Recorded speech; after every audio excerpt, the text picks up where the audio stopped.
ಇತ್ತ ಬಿಜೆಪಿಯಲ್ಲೂ ಒಳಜಗಳ ಮುಂದುವರೆದಿದೆ. ಇನ್ನು ನೋಟಿಸ್ ವಿಚಾರವಾಗಿ ಯತ್ನಾಳ್ ಆರ್ಎಸ್ಎಸ್ ಮೊರೆ ಹೋಗಿದ್ದಾರೆ ಎನ್ನಲಾಗ್ತಿದೆ. ಮತ್ತೊಂದು ಕಡೆ ಫೆಬ್ರವರಿ 20ರೊಳಗೆ ಎಲ್ಲವೂ ತೀರ್ಮಾನ ಆಗಲಿದೆ ಎನ್ನಲಾಗ್ತಿದೆ. ಸುದ್ದಿಗಳನ್ನು ನೋಡೋಣ ರಾಜಕೀಯ ನ್ಯೂಸ್ ಟಾಪ್ 9ನಲ್ಲಿ. ರಾಜ್ಯ ಬಿಜೆಪಿ ಅಧ್ಯಕ್ಷ ಸ್ಥಾನದಿಂದ ವಿಜೇಂದ್ರರನ್ನ ಬದಲಿಸಬೇಕು ಅಂತ ಸಮರ ಸಾರಿ ಭಿನ್ನಮತೀಯರ ಗುಂಪು ಕಟ್ಟಿಕೊಂಡು ದೆಹಲಿ ಯಾತ್ರೆ ಮಾಡಿದ್ದ ಯತ್ನಾಳ್ಗೆ ಹೈಕಮಾಂಡ್ ಶಾಕ್ ಕೊಟ್ಟಿತ್ತು. ಕೇಂದ್ರ ಶಿಸ್ತು ಸಮಿತಿ ನೋಟಿಸ್ ಜಾರಿ ಮಾಡಿ 72 ಗಂಟೆ ಒಳಗೆ ಉತ್ತರಿಸುವಂತೆ ಸೂಚಿಸಿತ್ತು. ಆದರೆ ಗಡುವು ಮುಗಿದ್ರೂ ಯತ್ನಾಳ್ ಉತ್ತರ ನೀಡಿದ್ದಂತೆ ಕಾಣ್ತಾ ಇಲ್ಲ. ಈ ಬಗ್ಗೆ ಹೈಕಮಾಂಡ್ ಕೂಡ ಯಾವುದೇ ಸ್ಪಷ್ಟನೆ ನೀಡಿಲ್ಲ. ಈ ಮಧ್ಯೆ ಯತ್ನಾಳ್ ಆರ್ಎಸ್ಎಸ್ ಮೊರೆ ಹೋಗಿದ್ದಾರೆ ಎನ್ನಲಾಗ್ತಾ ಇದೆ. ಬಿಜೆಪಿಯಲ್ಲಿ ಬಣ ಬಡಿದಾಟ ಸದ್ಯಕ್ಕೆ ಬೂದಿ ಮುಚ್ಚಿದ ಕೆಂಡವಾಗಿದೆ. ವಿಜೇಂದ್ರ ಫೆಬ್ರವರಿ 20ರ ಒಳಗೆ ಎಲ್ಲವೂ ತೀರ್ಮಾನ ಆಗಲಿದೆ ಅಂತ ಹೇಳಿದ್ದಾರೆ. ಈ ಮಾತಿನ ಮರ್ಮ ಏನು ಅನ್ನೋದು ಸಾಕಷ್ಟು ಕುತೂಹಲಕ್ಕೆ ಕಾರಣವಾಗಿದೆ. ನಾನು ಅವತ್ತೇ ಹೇಳಿದೆ 20ನೇ ತಾರೀಕು ಎಲ್ಲ ಉತ್ತರ ಸಿಗುತ್ತೆ ಅಂತೇಳಿ. ದೆಹಲಿನಲ್ಲಿ ಎಲ್ಲ ಪ್ರಕ್ರಿಯೆಗಳು ಕೂಡ ನಡೀತಾ ಇದೆ. ಸದ್ಯದಲ್ಲಿ ಯಾವಾಗ ಬೇಕಾದರೂ ಕೂಡ ಕೇಂದ್ರದ ವರಿಷ್ಠರು ರಾಜ್ಯಕ್ಕೆ ಬರ್ತಾರೆ. ಎಲ್ಲ ಶಾಸಕರು ಎಲ್ಲ ಜೊತೆ ಸಮಾಲೋಚನೆ ಮಾಡಿ ಒಂದು ಅಂತಿಮ ನಿರ್ಧಾರವನ್ನು ಕೈಗೊಳ್ಳುತ್ತಾರೆ. ರಾಜ್ಯ ಬಿಜೆಪಿಯಲ್ಲಿ ಯತ್ನಾಳ್ ಬಣ ಹಾಗೂ ವಿಜೇಂದ್ರ ಟೀಮ್ ನಡುವಿನ ಗುದ್ದಾಟ ಹೈಕಮಾಂಡ್ಗೆ ಬಿಸಿ ತುಪ್ಪ ಆಗಿದೆ.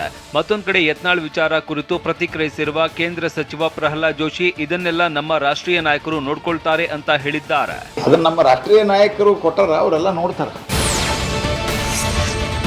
ಶಾಸಕ ಯತ್ನಾಳ್ಗೆ ಶಿಸ್ತು ಸಮಿತಿ ನೋಟಿಸ್ ಬಳಿಕ ಭಿನ್ನಮತೀಯರ ಟೀಮ್ ಮೌನಕ್ಕೆ ಶರಣಾಗಿದೆ. ಆದ್ರೀಗ ಮತ್ತೆ ವಿಜೇಂದ್ರ ಬದಲಾವಣೆಗೆ ಒತ್ತಾಯಿಸಿ ಸಭೆ ಸೇರೋದಕ್ಕೆ ಮುಂದಾಗಿದೆ. ಫೆಬ್ರವರಿ 20ರಂದು ಮತ್ತೊಂದು ಸಭೆ ಸೇರಲಿರುವ ಯತ್ನಾಳ್ ನೇತೃತ್ವದ ಟೀಮ್ ರಣತಂತ್ರ ರೂಪಿಸಲಿದೆ. ಬೆಂಗಳೂರಿನ ಕುಮಾರ್ ಬಂಗಾರಪ್ಪ ನಿವಾಸದಲ್ಲೇ ಸಭೆ ಮಾಡಿ ಶೋಕಾಸ್ ನೋಟಿಸ್ ನೀಡಿರೋದರ ಬಗ್ಗೆ ಚರ್ಚಿಸಲಿದ್ದಾರೆ ಎನ್ನಲಾಗಿದೆ. ಕೆಪಿಸಿಸಿ ಕಾರ್ಯಾಧ್ಯಕ್ಷ ಜಿಸಿ ಚಂದ್ರಶೇಖರ್ ವಿರುದ್ಧ ಸಚಿವ ಕೆಎನ್ ರಾಜಣ್ಣ ವಾಗ್ದಾಳಿ ನಡೆಸಿದ್ದಾರೆ. ಅವರ ಶಕ್ತಿ ಏನಿದೆ, ಶಕ್ತಿ ಮೀರಿ ಅಧಿಕಾರ ಅನುಭವಿಸ್ತಾ ಇದ್ದಾರೆ. 2 ಬಾರಿ ಸಂಸದರು, ಪಾರ್ಟಿಗೆ ಏನ್ ಶಕ್ತಿ ಕೊಟ್ಟಿದ್ದಾರೆ? ಚಂದ್ರಶೇಖರ್ ಆತ್ಮ ವಿಮರ್ಶೆ ಮಾಡಿಕೊಂಡು ಮಾತನಾಡಬೇಕು. ಕಾರ್ಪೊರೇಷನ್ ಎಲೆಕ್ಷನ್ ನಲ್ಲಿ ಎಷ್ಟು ವೋಟ್ ತೆಗೆದುಕೊಂಡ್ರು? ಕಾರ್ಯಾಧ್ಯಕ್ಷರಾದ್ರೆ 2 ಕೊಂಬು ಇರುತ್ತಾ ಅಂತ ಆಕ್ರೋಶ ಹೊರಹಾಕಿದ್ದಾರೆ. ಕೆಪಿಸಿಸಿ ಅಧ್ಯಕ್ಷ ಗಾದಿ ಕುರಿತು ಸಚಿವ ಕೆಎನ್ ರಾಜಣ್ಣ ಹೇಳಿಕೆಗೆ ಮಂಗಳೂರಿನಲ್ಲಿ ಸಚಿವ ದಿನೇಶ್ ಗುಂಡೂರಾವ್ ಪ್ರತಿಕ್ರಿಯಿಸಿದ್ದಾರೆ. ಇಂತಹ ಹೇಳಿಕೆ ಕೊಟ್ಟರೆ ಯಾವ ಪ್ರಯೋಜನ ಇಲ್ಲ. ಏನೇ ಇದ್ರೂ ಹೈಕಮಾಂಡ್ ಮಟ್ಟದಲ್ಲೇ ತೀರ್ಮಾನ ಆಗಬೇಕು. ಅದು ಬಿಟ್ಟು ಹೊರಗಡೆ ಹೇಳಿದ್ರೆ ನಮ್ಮ ಪಕ್ಷಕ್ಕೂ ಒಳ್ಳೆಯದಲ್ಲ. ಈ ರೀತಿ ಹೇಳಿಕೆಗಳನ್ನ ಕೊಡುವುದು ನಿಲ್ಲಿಸಬೇಕು. ಯಾರು ಬಹಿರಂಗವಾಗಿ ಹೇಳಿಕೆ ನೀಡಬೇಡಿ ಅಂತ ಹೈಕಮಾಂಡ್ ಹೇಳಿದೆ ಅಂತ ಹೇಳಿದ್ದಾರೆ. ರಾಜ್ಯದಲ್ಲಿ ಸಿದ್ದರಾಮಯ್ಯ ಸಿಎಂ ಆಗಿ ಮುಂದುವರಿಯುವುದು, ಡಿಕೆ ಸಿಎಂ ಆಗುವುದು ಪಕ್ಷದ ಹೈಕಮಾಂಡ್ಗೆ ಬಿಟ್ಟ ವಿಚಾರ ಅಂತ ಕೋಲಾರದಲ್ಲಿ ಮಾಲೂರು ಶಾಸಕ ಕೆವೈ ನಂಜೇಗೌಡ ಹೇಳಿದ್ದಾರೆ. ನಮ್ಮ ನಾಯಕರು ಸಿದ್ದರಾಮಯ್ಯ ಮತ್ತು ಡಿಕೆ ಶಿವಕುಮಾರ್ ಕೆಲವರು ತಾಳ್ಮೆ ಇಲ್ಲದೆ ಬದಲಾವಣೆ ಬಗ್ಗೆ ಹೇಳ್ತಾರೆ. ಹೈಕಮಾಂಡ್ ತೀರ್ಮಾನವನ್ನ ಕೈಗೊಳ್ಳುತ್ತೆ, ಅದೇ ಅಂತಿಮ ಅಂತ ಹೇಳಿದ್ದಾರೆ.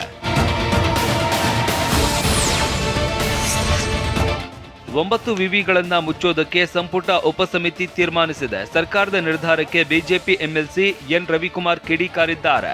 ಕೊಪ್ಪಳ, ಚಾಮರಾಜನಗರ ಹಾಗೂ ಬೀದರ್ ಸೇರಿದಂತೆ ಶೈಕ್ಷಣಿಕವಾಗಿ ಹಿಂದುಳಿದ ಜಿಲ್ಲೆಗಳ ವಿದ್ಯಾರ್ಥಿಗಳಿಗೆ ಬರೆ ಎಳೆಯಲಾಗ್ತಾ ಇದೆ. ಶಿಕ್ಷಣ ಪ್ರಮಾಣ ಹೆಚ್ಚಳಕ್ಕೆ ಹೊಸ ವಿವಿ ತೆರೆಯಲಾಗಿತ್ತು. ಅಲ್ಲಿನ ಪರಿಸ್ಥಿತಿಯನ್ನ ಸರ್ಕಾರ ಅರ್ಥ ಮಾಡಿಕೊಂಡಿಲ್ಲ. ಪ್ರಾಧ್ಯಾಪಕರು, ಆಡಳಿತ ವರ್ಗಕ್ಕೆ ವೇತನ ಕೊಡಲಾಗದಿದ್ದಕ್ಕೆ ವಿವಿಗಳನ್ನ ಮುಚ್ಚೋದಕ್ಕೆ ಸರ್ಕಾರ ಮುಂದಾಗಿದೆ ಅಂತ ಕಿಡಿಕಾರಿದ್ದಾರೆ. ಉದಯಗಿರಿ ಗಲಾಟೆ ಬಿಜೆಪಿ ಆರ್ಎಸ್ಎಸ್ ಕೃಪಾಪೋಷಿತ ಕೃತ್ಯ ಅಂತ ಬಿಕೆ ಹರಿಪ್ರಸಾದ್ ಹೇಳಿಕೆಗೆ ಬಿಜೆಪಿ ಎಂಎಲ್ಸಿ ರವಿಕುಮಾರ್ ತಿರುಗೇಟು ನೀಡಿದ್ದಾರೆ. ಕಾಂಗ್ರೆಸ್ ಸರ್ಕಾರ ಇದೆಯಾ, ಸತ್ತೋಗಿದ್ಯಾ? ಇನ್ನು ಗಲಾಟೆಯಲ್ಲಿ ಆರ್ಎಸ್ಎಸ್ನವರು ಭಾಗಿಯಾಗಿದ್ದರೆ ತನಿಖೆ ಮಾಡಿದ್ದೀರಾ? ಯಾವ ತನಿಖೆ ವರದಿ ಆಧರಿಸಿ ಹೇಳ್ತಾ ಇದ್ದೀರಿ? ಹರಿಪ್ರಸಾದ್ ಆಧಾರ ರಹಿತವಾಗಿ ಬುದ್ಧಿಗೇಡಿ ಹೇಳಿಕೆ ಕೊಟ್ಟಿದ್ದಾರೆ. ಕೆಲ ಅಲ್ಪಸಂಖ್ಯಾತರು ಉಗ್ರರಂತೆ ವರ್ತಿಸುವುದಕ್ಕೆ ಕಾಂಗ್ರೆಸ್ ಕಾರಣ ಅಂತ ಆಕ್ರೋಶ ಹೊರಹಾಕಿದ್ದಾರೆ.